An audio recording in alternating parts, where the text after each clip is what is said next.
Scenes much like this played out across the country today as hundreds of thousands of people in more than 700 cities hit the streets to make their voices heard on the immigration crisis. Their message, keeping families together. It's all the protests which have been going on at the U.S.-Mexican border, where children have been getting separated from their families.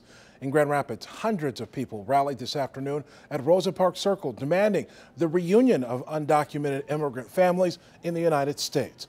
The rally was just one of many held across West Michigan today.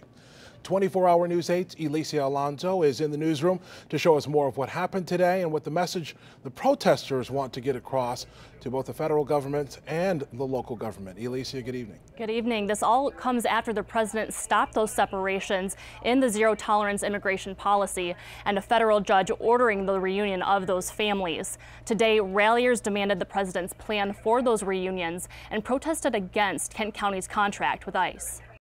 We know that by resisting is how we're going to win permanent protection and change in this country. More than 600 demonstrators filled Rosa Parks Circle in Grand Rapids to protest the separation of undocumented immigrant families in the U.S. This is unacceptable behavior from our government.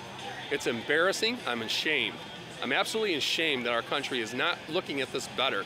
Homemade signs were held reading, "Reunite families now, abolish ICE," and "Who would Jesus deport?" Organizers set up tables for people to sign petitions calling for Kent County to end its contract with ICE, which runs through September 2019. We're hoping that the community understands that this is an international human rights crisis, and it takes place all across the country, not just at the border. Families locally here are also being separated by a contract with ICE.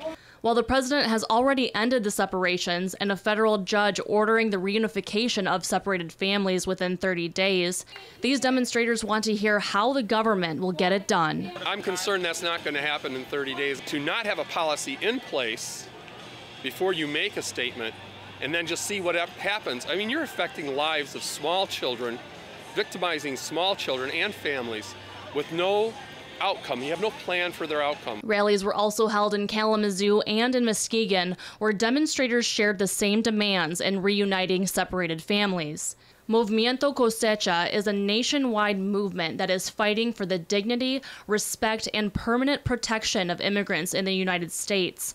The Grand Rapids branch says community and ally support means everything and that they are taking a step in the right direction.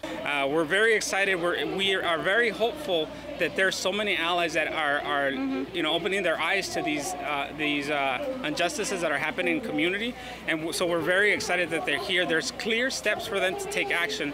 Coming to this rally, to this demonstration, is a good step in the right direction, but that doesn't end the options for them to take part in this movement. The Department of Homeland Security says that 522 children have been reunited with their families since that executive order was signed. More than 2,000 children are still waiting to be reunited with their families as U.S. officials work to make that happen. Live in the newsroom, Elisia Alonso, 24-hour News 8. An ongoing struggle there, Elisia. Thank you.